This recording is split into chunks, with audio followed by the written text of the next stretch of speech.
Good morning. A warm welcome from the GreenVETers project. My name is Katerina Zuru, and I would like to say hello to you for joining this webinar with title Environmental Citizen Sensing, Social Participation, Arts and Technology. I'm the head of Web2Learn, an R&D company in Greece. And this event is an activity of the Erasmus Plus funded project GreenVETers. The aim of the project is to embed citizen deliberation and deliberative democracy for green sustainable development in official formal curricula of vocational education and training sector. This project has started in 2022. It ends in 2024 and has four main results. The first result is a publication, an open access publication on the Green Deal and citizen deliberation in the context of citizen deliberation. We'll be preparing a pedagogical guide with the title Citizen Engagement and Deliberative Democracy for Climate Action in Vocational Education and Training. A third result of this project will be an online training course on citizen deliberation and the Green Deal for VET educators in agriculture and engineering. These are the two focal points of the project, and a report, again open access, the way ahead, a collection of good practices. Why are we here? Environmental sensing and the role of citizens and the deployment in terms of citizen science and deliberative democracy is a very important topic. Today, we are here to present environmental citizen sensing and its contribution in the enhancement of engagement, deliberation done with and through citizen participation, and to explore the role of art and technology, which is, we think at least, a very interesting perspective on this topic. Three inspirational visionary speakers today. Anna Berti-Souman. Anna is a Marie Skłodowska-Curie Fellow at the European Commission Joint Research Center in Ispra, Italy. Anna is the principal researcher of the project Sensing for Justice, aimed at exploring the potential of civic monitoring as a source of evidence for environmental litigation and as a tool to foster environmental mediation. Anna Berti-Souman is a qualified barrister under the Bar Legal Association of Rome, following climate and environmental law cases. Thank you very much, Anna, for accepting our invitation. Our second speaker is Sophia Greaves. Sophia is a postdoctoral research working for Prospera, a project which is financed by the European Research Council.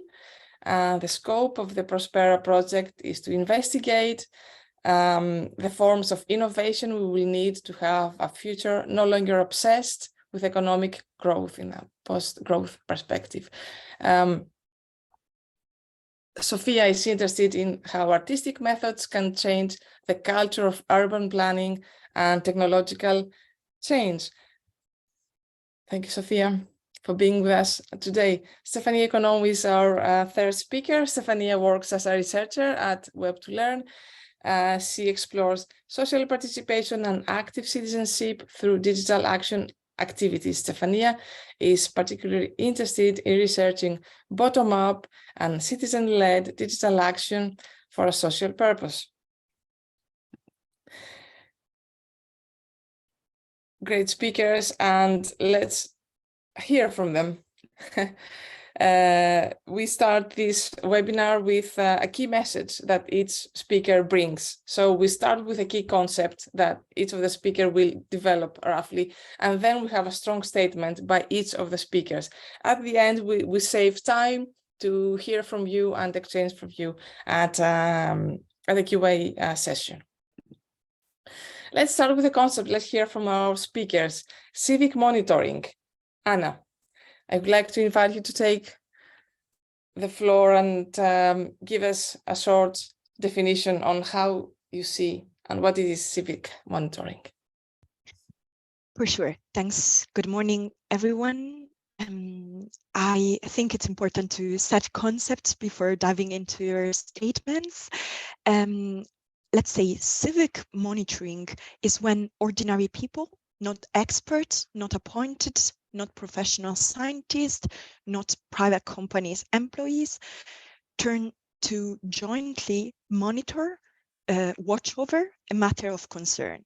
And if you notice, I haven't mentioned the environment, because basically civic monitoring could apply to environmental matters, but for example, could also apply to public money expenditure.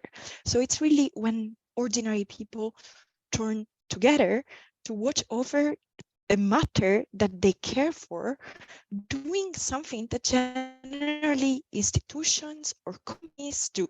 That is performing monitoring, reporting, and analysis of the results of this monitoring.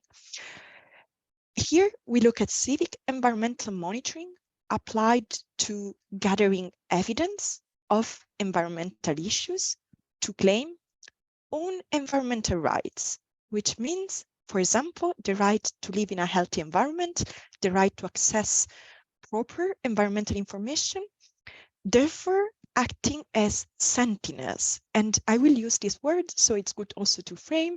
Civic sentinels are these ordinary people that perform civic monitoring, in this case, applied to environmental matters. Thanks. Great. To the point, Anna, as always. Thank you. Can I please ask Stefania to briefly give us an understanding of public participation in scientific research, please? Thank you, Katerina. Hi, everyone. Hi from sunny Greece. So why public participation in scientific research? Somehow connected to what Anna said about citizen and civic engagement in monitoring of environmental issues or any other social aspects. When we talk about public participation in scientific research, we mainly point to the engagement of non-professionals here also, ordinary people, in scientific research by adopting a more citizen-centered and more participatory approach. So instead of having a mainstream scientific process where experts are in the center of this design, we have people acting as agents of this scientific participation in scientific research project is to improve public understanding of science, of physical phenomena, of any other social phenomena. There's also the aim to foster knowledge exchange, knowledge co-production between participants, improve skills, and also why not positively affect behaviors and attitudes of people acting as agents and co-creators of a public participation project. Now, I just want to highlight that we may talk about public participation in scientific research, but the level of engagement and the degree of engagement is not the same in every project, in every activity, and it depends, it varies, and it depends on the design and the role of citizens in every project. In my statement, I would focus on citizen science as a form, a typical form of public participation in scientific research. Thank you. Excellent. Please let me hand over to Sophia for a brief understanding of the role of arts and technology in public participation in scientific research. Please, Sophia. Good morning. It's so nice to see some familiar names in the seminar. Good morning to you all. So I'm going to be talking about science and art and technology. The traditional practice of science does not include art as a means of inquiry, and this leads to the normalization of certain practices and hierarchies within institutions, and it determines the types of knowledge that they produce as well. So I'm going to talk about how artistic methods can be important to the practice of science, with particular attention to how the arts encourage different ways of relating to the world and are a means to diversify modes of communication. Often it's really difficult to get people engaged on topics like these, and the arts offers us a way to do that. I'm coming to this with a PhD in urban planning history, so I'll be giving some examples from that about how we can open up the culture of urban planning to other voices. Thank you very much. We are now at the stage where we'll be handing over to each of the speakers for a short statement. Can I remind you the procedure? We have had the short identification of key themes that are common to this webinar, and now we have a 5-minute statement by each speaker. I would like to give the floor to Anna Berti Suman. Each talk starts with a poll to make it more interactive. Anna, over to you, please. Exactly. Thank you again.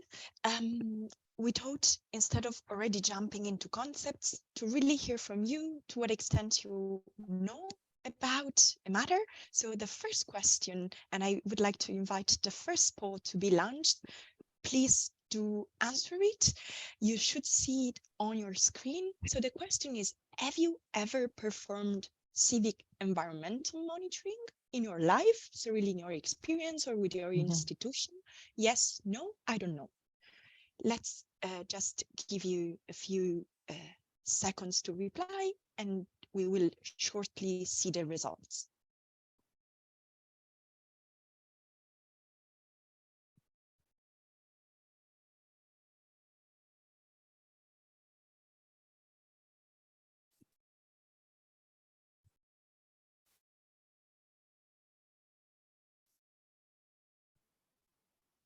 Great, everyone has participated. Anna, let me show the results so that you can comment. It's amazing. And I think the results of these polls are always Please. a bit unexpected. So it's good that most of you either know it or don't, or yes or no, but not almost no, but well, a minority said I don't know, which means that you have already quite some knowledge on the matter. So that's great. And there is a slight majority of no, but also a good number of yes. So I would actually be very curious, maybe in the Q&A, to hear from you in which occasion or with our civic group you performed this. So great. Okay, I think we can start with the bulk of the presentation. And I will be kindly supported by Katerina in screen sharing. A pleasure. A second, please. So,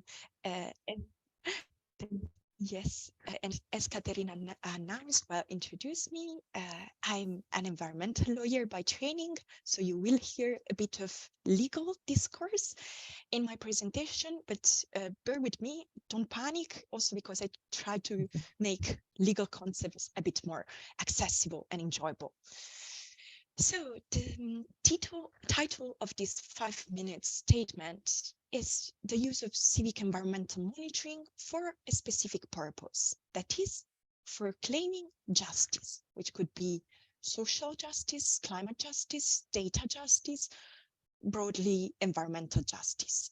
And I will speak on behalf of the Sensing for Justice project, Sensius, that indeed I lead at the European Commission Joint Research Center, which is the science hub of the European Commission. So the mandate of our institution is really to offer the best evidence to EU institutions, but also to member states, which also gives to the project that I'm leading, Sensius, the privilege to be listened, at least observed by EU institutions and member states. So even if it's a tiny project, then the hope is that it will spark a kind of chain of innovation, of a uptake of civic environmental monitoring. Next, please. So the first kind of prompt that I would like to give to you is that, as you know, there can be several different forms of civic evidence. And Census, the project that I'm coordinating, focus on evidence of contentious matters, complex, controversial, which is particularly interesting because oftentimes we look at civic environmental monitoring as a domesticated or even invited practice. So there is an institution, there is a funding, and we invite the citizen to join, to work with us. Instead, the instances that Census is looking at are really where ordinary people that don't even consider themselves as citizen scientists or civic sentinels, they just do it out of need. And in the example, you see results from fieldwork in south of Italy, in the oil-rich region of Basilicata, where local people, in this case a farmer, are gathering evidence of oil contamination in water to defend these and breaches of their own environmental rights, health rights, also in judicial proceedings. Next, please. What is particularly interesting is that we are looking at an intersection. As the image that you see, there are certain cases where civic environmental monitoring managed to offer evidence in courts.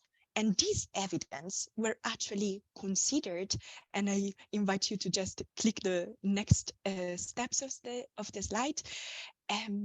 This evidence were considered by a Texas court to really demonstrate a years-long violation of the Clean Water Act perpetrated by a petrochemical company. So in this case, fishers led by this key activist, Diane Wilson, gathered around a matter of concern, so plastic pollution in water. And thanks to endless gathering of evidence, they managed to bring this petrochemical giant in court.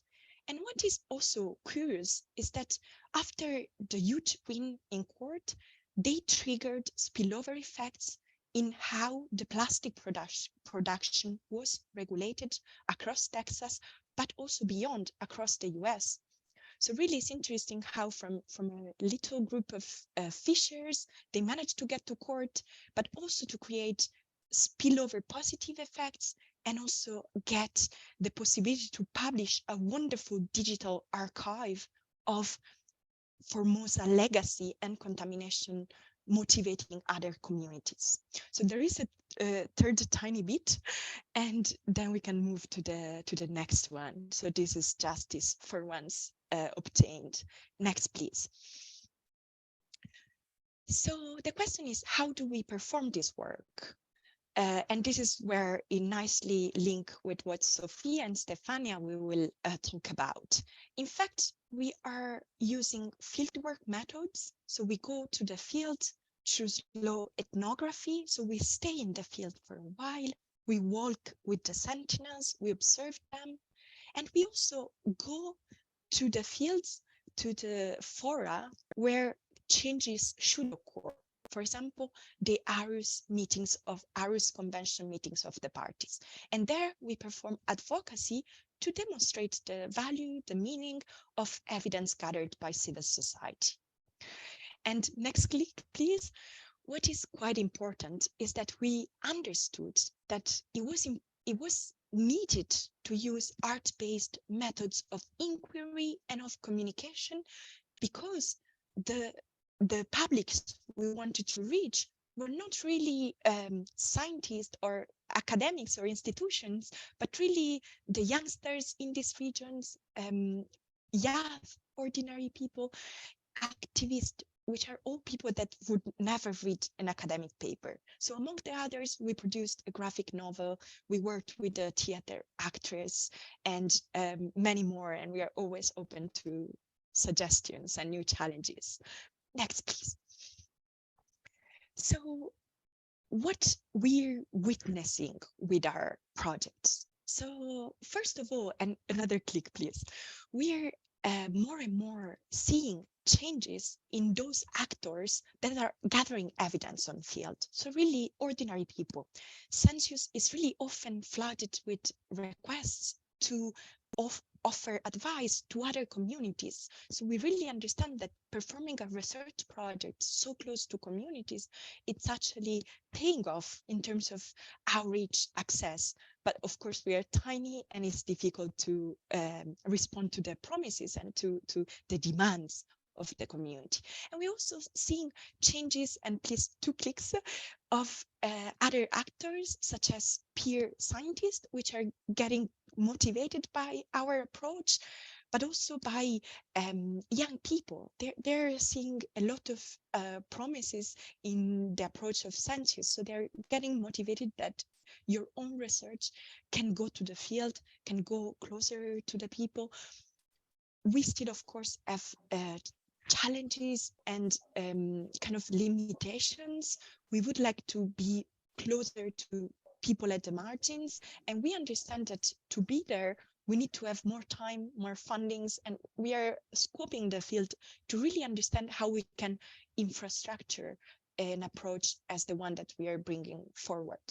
And the last slide to conclude, I think that the particularly promising aspects where we should work on is really looking at evidence gathered by displaced people. So in this image, you see a work that an artist working with Census made for us to illustrate what does it mean to have to leave your land and join a diaspora, move, be displaced, triggered by environmental contamination, environmental degradation, or climate change induced events. And we are using these art-based methods because we cannot find a common terminology. And we really believe that using illustration, visuals, emotions, we can one day really get to, for example, climate migrants, environmental displaced communities that at the moment really wouldn't Google the Census project and reach us. So I would like to thank you for your attention. This should be my ending slide. And I'm looking forward to hearing from you, reactions, questions, and other prompts. And thanks, Katerina, for sharing. Anna, before we move to the next speaker, please tell us a few things about the latest award that you received, the Falling Walls Award. What is it, and what's the meaning of this award for you and your work? That's a pleasure, of course. So hard work sometimes comes also with some rewards. And recently in Berlin, at the end of a kind of a long competition from 200 projects to 50 to 20 and then to 1, Census eventually got recognized as the best science engagement project around the world. I think from those that were shortlisted, I think they're definitely better than ours, but at least for those that were competing, we were selected as the best. It's a prize granted by a foundation, which is called Falling Walls, based in Berlin, but with hub all over the world. And the idea is that to recognize projects that really do their best in bridging science results with ordinary people, with society. So every year they grant breakthroughs in various categories, like even hard sciences, in the past also to Nobel laureates or future Nobel. And this category is a bit special because it's really rewarding science engagement. So Census was chosen at the final in Berlin just in November, and of course this comes with a lot of energy, but also more demands that we are happy to handle, but we need some help. So we are trying to figure out how to respond to the demands that this visibility brought to us. But it's definitely a great result. Wonderful. Thank you very much, Anna, and good luck for your very inspirational work. Can I please welcome Sophie Krief? Sophia is a grantee of a very competitive ERC grant. We are very pleased to have you, Sophia. The floor is yours. Hello. Good morning. Can I have my poll, please?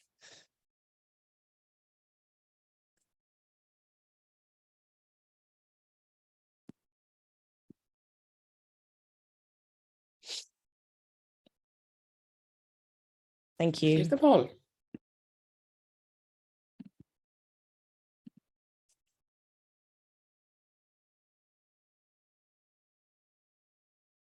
I know that we have both artists and urban planners in the webinar today, so I'm really looking forward to looking at the results of those.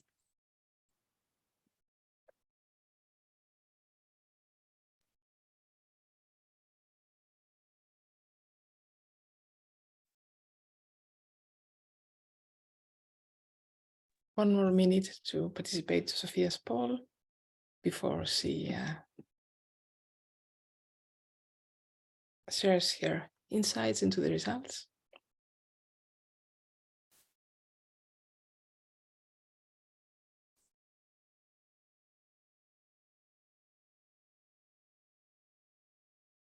Excellent. Sophia, I close the poll and give you the floor, okay? Thank you. Where do I see the results? Okay. Okay, Oh, well, good. Sorry. That's really promising, 82%. Okay, so I need to convince 18% of you today, but it's great that none of you think that the arts is irrelevant to the practice of science. Generally, this is the view. It's generally believed that science constitutes a set of practices and institutions which do not include art. And this is the dominant view of science in the public sphere, at least. And whilst it is to some degree accepted that science cannot provide certainty about the natural world, there is very much a contrast drawn between the role of the scientist and the artist. The artist is imprecise, whereas the scientist discovers facts.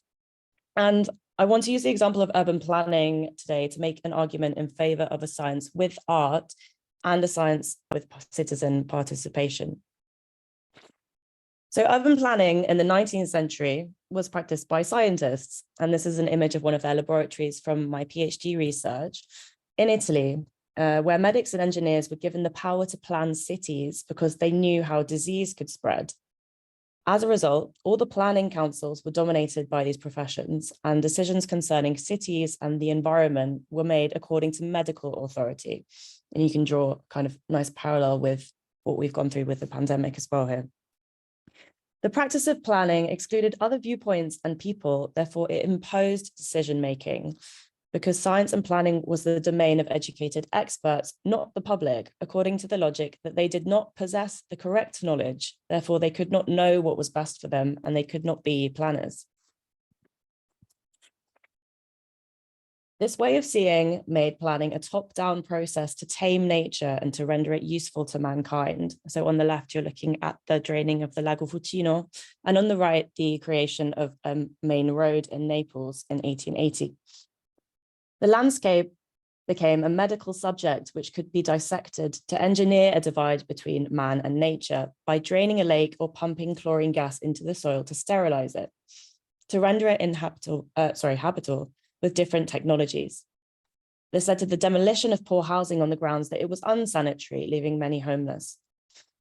Whilst the practice of science and planning has clearly changed since this period, the example of modernist planning serves to illustrate how the dominance of some methodologies, ways of seeing, and hierarchies can exclude the public from participation in matters which obviously pertain to them. And the work of previous speaker, Anna, obviously pushes against this way of seeing and doing in many ways by giving back to the public the power to investigate and monitor the impacts of processes similar to this. Art is also a way to do this. The integration of art into science represents what Silvio Funtovic might call post-normal science, a science which proposes a plurality of legitimate perspectives over the traditional problem-solving strategies of core science, applied science, and professional consultancy. New styles of scientific inquiry are put forward for the many issues of uncertainty which surround nature and the environment. Art is a method of inquiry. The arts offered methods of documentation and representation which can open up a subject to public debate, encourage engagement with a problem in creative and sensory ways. This is one of my favorite films Koyaanisqatsi, which means life out of balance, made in 1982. It's an experimental non-narrative film with music composed by Philip Glass, which gives a slow motion time-lapse footage of natural landscapes and cities in the US. It does not tell, rather it asks the viewer to reflect upon these issues using music and tone to explore different aspects of the relationship between humans, nature, and technology. And these are some of the juxtapositions that it puts forward.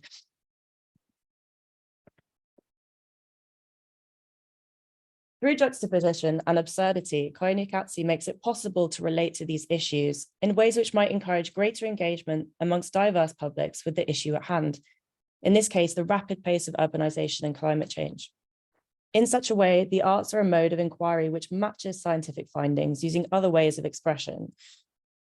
Whilst the impacts of these expressions are hard to measure, artistic methods can also concretely provide a path to the democratization of science because they make it possible to involve all those with a stake in the dialogue on the issue to have an input in decision-making. This is a workshop that I went to at the Placemaking Europe Festival where we were working with kids. So the adults had to wear this mask, which put them in from the perspective of the kids, literally at their height. And then we worked with the kids to think about what they liked in the square, and they produced their own drawings for what they would want there. And actually in Pontevedra, this did lead in another case to the co-production of a square with children.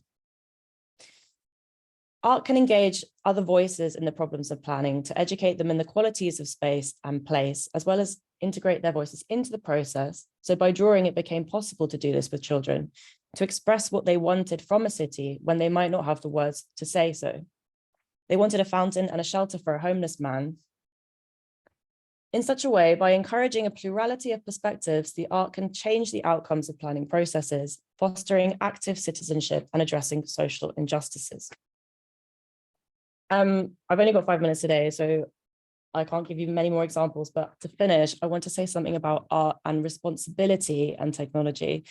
I'm sure that many of you have seen this image made by Jason Allen, who won the Colorado State Fair with an image made with an AI technology, Midjourney, which turns text into image. And it really raised the question of what is art? You know, we're asking what science is, we're also asking what is art. So the introduction of artificial intelligence to the production of art raises this issue of technology and responsibility. Both scientists and artists tell stories about the world, and both face the problems of communication and interpretation. The arts can foster public participation and engagement in scientific research, but like traditional approaches, this form of knowledge production comes with a responsibility. Neither science nor art are an autonomous activity. Each has a politics of its own, mediated through the adoption of technologies which have politics also. Not necessarily better, but certainly disruptive. So in any case, the research process must be open and ethical. Thank you. Thank you very much, Sophia. Probably. If you are willing to do, could you please tell us a bit more about your ERC project, if you don't mind? Yeah, of course. So I started this project a year ago. It's a project on science and technology, and obviously I'm a historian. So I'm sort of translating myself into this environment right now. And we're looking at all the ways in which we can change this culture of being obsessed with economic growth, which poses a set of problems, you know, environmental, spatial, social, etc. I would like my project to be about art and the importance of art to urban planning and science more generally. So I'm hoping to work with Anna on that in future. And yeah, we have other people working on things like food production, circular economy, transport, etc. All the best for your project, and looking forward to hearing more about it. Thank you. Can I hand over to our third speaker, Stephanie Econom? Thank you, Katerina. So before launching the statement, if we can have the poll. Yes, of course. Thank you. Just to give the context of the poll, when it shows up, I would like to see from the participants in this session, if you see any connection, just a first impression, if you see any connection between citizen science and citizen deliberation, whether you have in mind a form of citizen assemblies or juries or any other deliberative democracy processes you may have had of practice. So just to have a first impression from that. Oh, glad to see many yes. Didn't expect that. Great.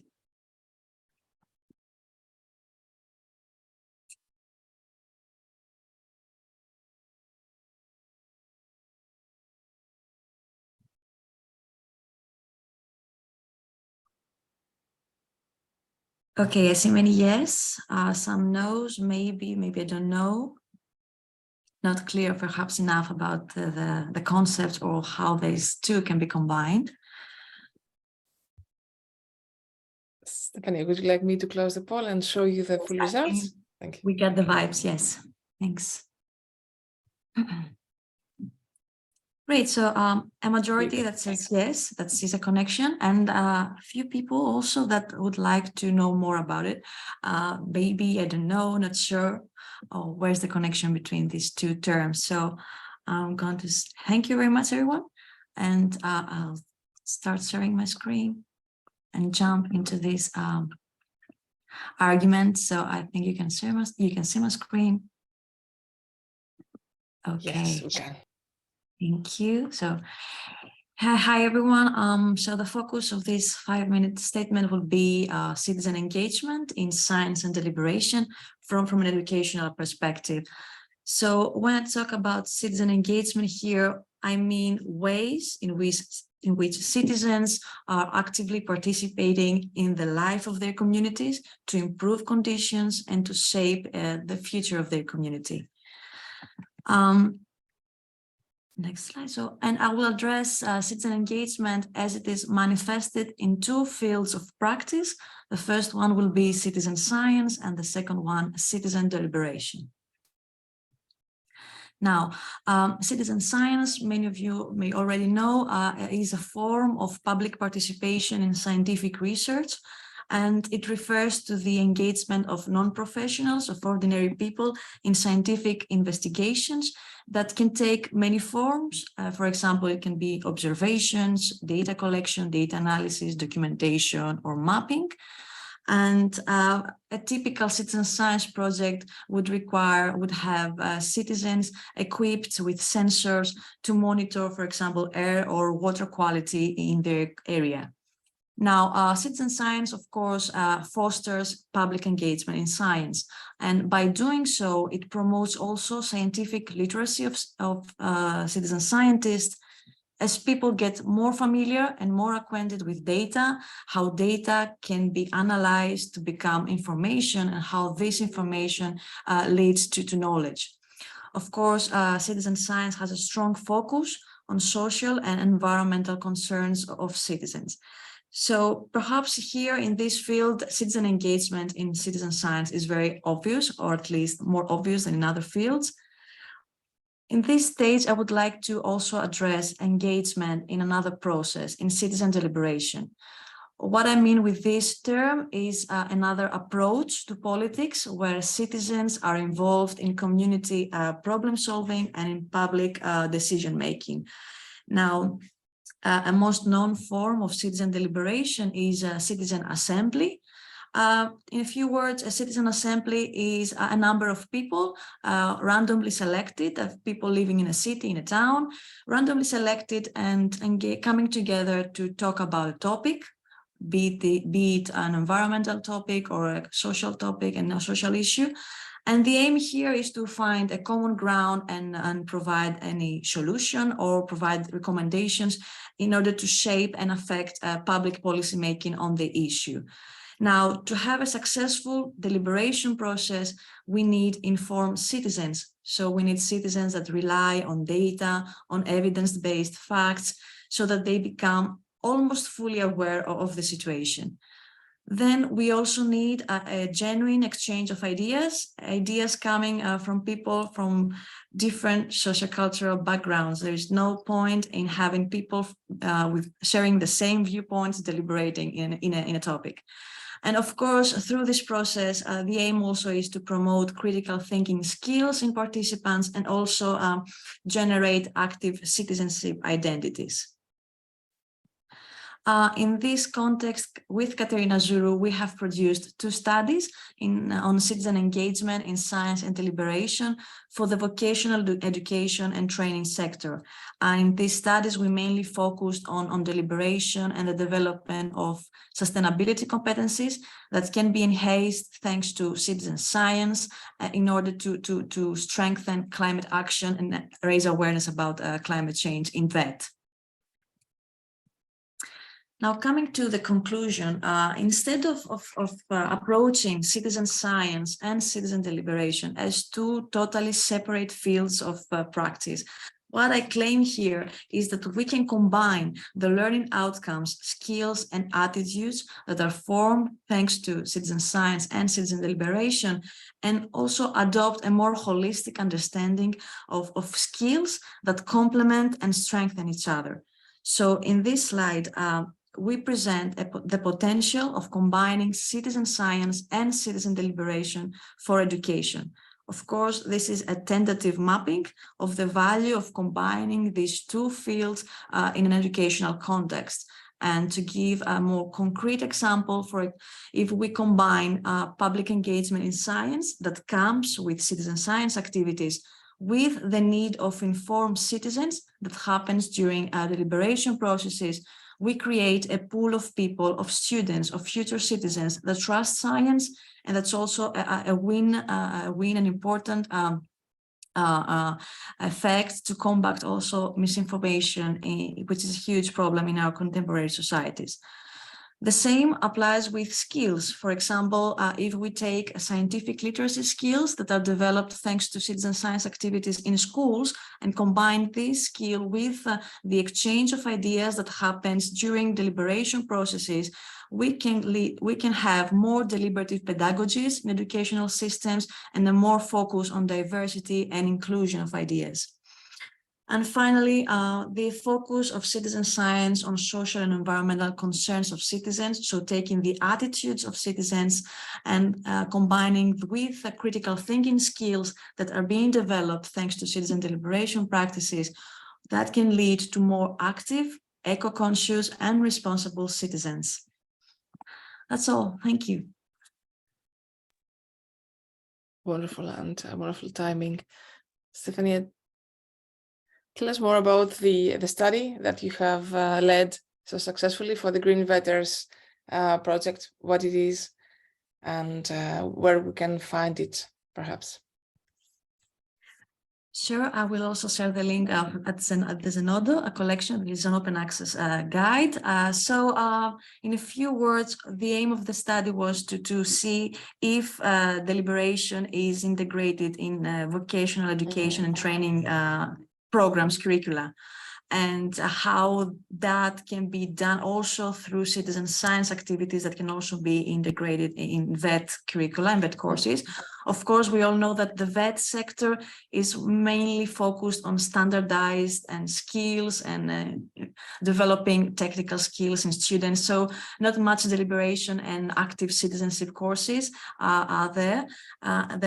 We also map some barriers in integrating citizen deliberation in VETs in Europe. And we provided some recommendation, mainly by focusing on the value of citizen science and how citizen science can foster also deliberation of students, of VET students that will deliberate based on the learning outcomes that they will have from their engagement in citizen science activities in their courses. So that was a very interesting study. I will share the link. Thank you. Okay, thank you very much. Do share links, and I would like to also invite our participants to share links to their work as an effective exchange approach.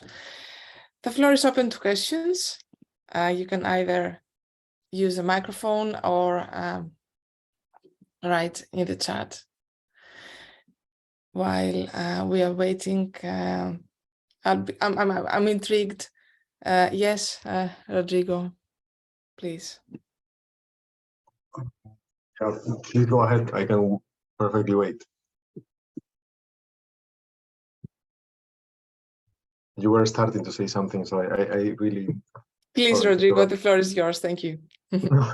I'm just baffled by the amount of information that you share and how much it actually, yeah, encompasses with what I think. I think I met Anna Berti at least in Istra this summer in the Naturarchy, and it was already good, and it just gets better and better. The things that Sophia was presenting is also something that I agree very much. I guess you are familiar with the critical placemaking of Anita McHugh, and yeah, it's something that I've been trying to advocate for a long time. Definitely, all this Stefania is also very good idea, but I just it was the first time that I encountered it. So thank you very much. All these three things is amazing because from my perspective, at least, I don't know. Please correct me if I'm wrong. They are defending the same thing. It's like a more plural and grassroots movements to actually enhance this or try to solve this mess that we are getting us in slowly. How do you see from each one of your perspectives the possibilities of collaborating among yourselves? So, like, because you're advocating for certain things which are a little bit in a niche, but these possibilities of interaction among you, like, did you ever contemplate this? Thank you.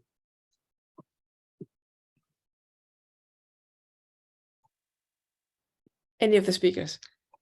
I just jump in to say that definitely yes, great point. And I think we are here in this webinar exactly because we are contemplating avenues. We are also looking at funding schemes, creative models of collaboration that do not necessarily require fundings. I think we all converged in a more emotional understanding of our science, and I think we all contribute with a piece to the science that we are working to improve or criticize or just review. And I think one maybe of the common ground where we could really collaborate concretely is managing to reach those communities that at the moment are not in this webinar nor will be in the near future if we don't go to them. So I think, like, at least from my understanding of promises of collaboration, is really to manage to include those that are most excluded also from education and from artistic enjoyment of art. And I would say we can also do a bit of advocacy in our institutions to prove the strength of these collaborations. Because in the end, if you are here today and you are listening to us with pleasure, it means that it works that a lawyer and a social scientist and an artist, we are all in the same, well, Sophia is also a scientist, so it's another story, but she's also an artist. So we are all around the same table. And I think Naturarchy concepts also proved it totally. So yeah, long answer, sorry. No, but like so what I was thinking is like if any of you sees like the possibility of a meta with all the bad connotations that it has now, this word, like a meta citizen science aggregator platform in which you can have all this, like the juridical aspects, but also the artistic and scientific inquiry methodologies included, and that it serves as an agora of discussion. You know, like this is. Yeah. If I may jump in. Thank you, Rodrigo. Nice observation and question. Totally agree with Anna also about her reflection on that. if I may say, from the point of view of what deliberation can bring in all this civic monitoring and artistic expression of citizens' concerns. Well, there is sure a connection with all of three of us. I can see that deliberation may bring more in terms of advocacy and voicing citizens' concerns in civic monitoring, because we all talk about citizen science and learning and knowledge and co-production, but what we do with this knowledge, how we act, how we make our voices heard, and deliberation may perhaps, not in its formal aspect necessarily, but deliberation as a methodology, as a way of discussing and communicating with our co-citizens, co-people, in our communities could be a solution.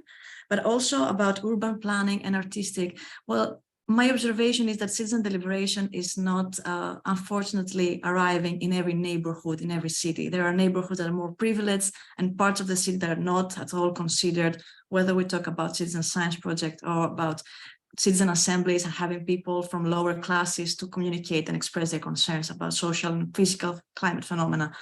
So I see the point of the value of combining and bringing this social aspect that, in my view, deliberation brings, but also have a more equal and participatory methodology in all the three of the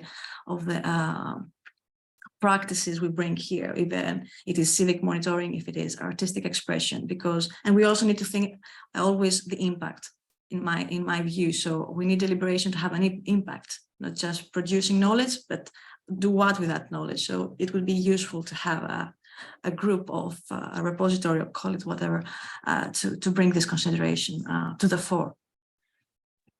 Thank you very much, Sophia. Can I please ask Sophie, Lisa, and Rodrigo to share links to their work in the chat, so that we also learn from you and exchange and get to know each other. Indeed, Rodrigo, this is a great exchange opportunity that we that we extend to all of you. So please share your work, and we'll definitely connect with you. Can I please hand over to Sophia for a quick comment, and then to Anna. I'm not sure I have too much to add to that, but I mean, obviously from an urban planning perspective, bringing these things together could really encourage outcomes that aren't focused just on economic growth. Like if you get a citizen assembly, which is representative more of a spread of people together, you're much more likely to get those different voices in than just people who are concerned, you know, by a specific issue. And that deliberative process is going to lead to something that the people, like, you know, so co-produce spaces rather than necessarily something that's for profit. I'm aware that this is quite a live discourse in urban planning already. And I mean, that's where I'm pointing my research. It's obviously important, right? I don't really have much else to add. Thank you. Anna, would you like to answer to Sophie's question? Do you need me to read it, or are you okay? I read it. I'll be super brief. Please. I just wanted to follow up on Rodrigo's point on concrete platforms, because I think this is quite important. Like one of the dream that I would have, and I think we could share it with the other speakers, is really to have a platform where artists working with communities could partner up with lawyers to consider the artistic ways, languages, as also valuable for grounding environmental harms in judicial proceedings. And I think what Liz Autodina just shared could also show, or the Formosa archive could really demonstrate, that it's possible that artists with communities gathered evidence that then lawyers can leverage in courts. So I think this is still a dream, but not so unreal. And Sophie's point, many thanks.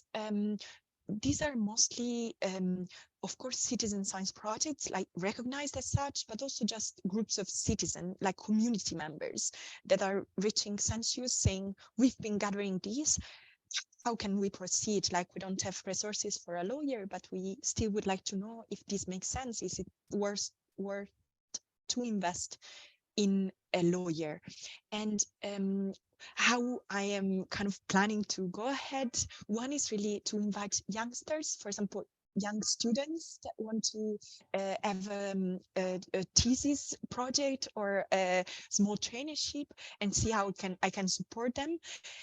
And of course, I'm also looking for fundings for the follow-up of the project, because the project's fundings ends this summer and we cannot end promises. So it would be great to also move it into a legal startup or a body that can move with its own legs in a way.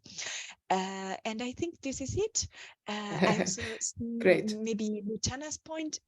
So I Yes, yes, please. So thank you, Luciana. Please, can you ask your question? And then I have a question from Bente Lillebai. Thank you very much, Luciana. The floor is yours. Okay, thanks. Can you hear me? Yeah, yes, great. We do. I love that Anna said my name in the Italian Luciana way. Thanks a lot. It has been very, very enlightening. And I am not a researcher, so I'm more a practitioner working in development cooperation. And what strikes me from your different perspectives is that we have the tools. So there are many tools to engage citizens, and it's all about the citizens. What I ask myself is all the time is, when we walk through the world with this rational understanding of what is man, how do we look at how people work and how mankind work? We have this new term of the Homo economicus, and people as consumers and not as citizens. I wonder where do we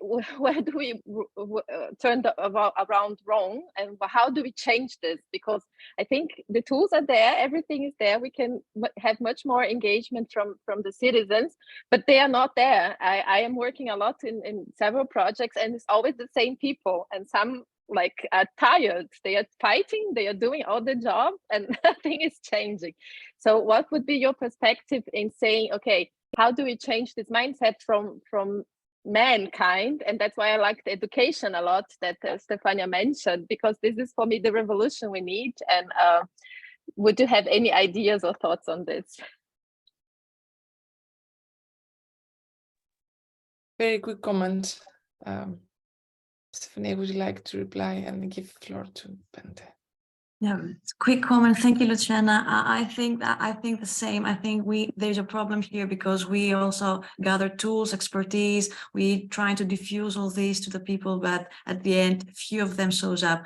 I think that's difficult to have an easy answer to this, because social conditions always put barriers to people for participating, even in people that would be interested, but for social reasons don't make it, or the message doesn't arrive to them. So that's why we also point to educational systems. At least we can help save things from the earlier stage of life of citizens and bring more deliberation, perhaps, or more openness and equality and equity between people in educational systems. But always have in mind that educational systems are part of our social life. So if our social life is not equal, has problems, so educational system will reflect all these problems. So good reflection. Thank you. Thank you. Let me give the floor to Bente Lillebai, an expert in environmental citizen sensing. Thanks, Bente, for being here. We'll be very glad to hear your question. Thank you very much for a very inspiring webinar. It brought a lot of ideas to my head. One of the issues, so I represent then the hard sciences, the data collection, part of even on citizen science. And what we see generally in my world is that we lack a holistic view. And what I see here, that even among these three presentations, there's a holistic view to be to exploit and to gather more information. And I think, and we in my community, where when you look at environmental issues, energy issues, etc., well, all the time it's about growth, blue growth, everything is growth. And I think, and looking holistically, what you are looking holistically at this at the challenges that we are addressing, I think will be very beneficial. I see, so the challenge here is how do we interact with each other in a meaningful way? The education part is, of course, important, and education through art in the various ways we've seen might be an additional, how should I say, a component of the holistic views also from in my world, where we are looking at, you know, we talk about nexuses, so the energy, water, food nexus, because you have to see everything collected. To combine this, you know, using the citizens' engagements like in various ways, like what you are representing here, might be an interesting way. And also that the way that you are talking about not economic growth, but have another, you know, guiding motivation. I think that might be helpful. I don't know, the question, a question comes here. Do you work with the data gathering communities, including the citizen science? Would you have citizens observatories in Europe? You have different sensor networks, etc. Do you have any interactions with these communities? I know Stefania has, because we work together, but how about Sophia and Anna? Excellent. Bente, great comment, because you come also from the hard sciences world, and you understand the point of more SSH dimension, social science and humanities understanding of the bigger picture. Thank you. Because we need to close, I invite people to answer in the chat. So Sophia and Anna, I would like to give the floor to Lisa, because her comments on the chat were very insightful. Lisa, comment on your side to close the webinar. Thank you. Me? So, me? Okay. Yes, please. Not sure what to say, but where do you work, firstly? I work at Sheffield Hallam University. I work as a professor there, and I'm an artist. But I have set up a research station in South Greenland. It's a long story, and it's kind of listed in a very fast way in this impact case study from the UK ref submission that I've added to the chat. But it derives from an artwork that explored a social engagement, a stakeholder involvement in a uranium mine in South Greenland. And from that art project came a challenge to that process. And to make a very long story short, this resulted in building a research station that tries to kind of link up some of these issues with involving the arts as well as the sciences in giving voice, which cannot necessarily be done through language to the community. So this is an arts initiative, and I mean, I think it's obvious that language is failing us in dealing with our crisis on multiple levels, and we really need new languages that are shared, and therefore the arts play a huge role, I think, in addressing these issues. Wonderful. It's time to close this chapter and open new chapters in more collaboration among us. Beyond the recording of the webinar, we'll make a sole collection of the initiatives that you have posted in the chat. So do please add more resources. This is the first of a series of webinars we'll be conducting. I would like to thank all the participants and the very inspirational speakers that we had. Let's stay in touch. Thank you so much. It's a very invigorating topic. We need multiple perspectives and holistic views. Many wishes for a very nice day to all of you, and thank you very much for coming. Thank you very much. Bye.